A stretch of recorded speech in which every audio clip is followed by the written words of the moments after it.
పోయే కాలములో ఈ దేశాన్ని నిశ్చయముగా దేవుడు మీకు అప్పగిస్తాడు. అయితే నన్ను జ్ఞాపకం చేసుకో, అప్పుడు నా ఇంటి వారిని జ్ఞాపకం చేసుకోమని అడిగిందండి.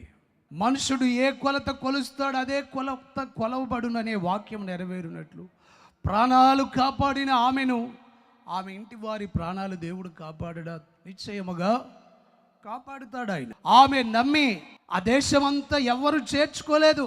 ఆ వచ్చిన వేగుల వారిని పరీక్షించి పట్టుకొని ఏదో చేయాలని తలంచుతూ ఉంటే అలాంటి వారిలో ఉన్న దైవత్వాన్ని గుర్తెరిగి వారికి సహాయము చేసి ఆతిథ్యం ఇచ్చి ప్రాణాలను తెగించి ప్రాణాలను రక్షించిందంటే ఈమె విశ్వాసం, ఈమె నమ్మిక చాలా గొప్పదని, ఆమె చేర్చుకున్న దానికి ఫలముగా ఆ దేశ ప్రజలతో పాటు నశించిపోకుండా దేవుడు రాహాబును రక్షించగలిగాడంటే కేవలం ఆమెలో ఉన్న నమ్మకం.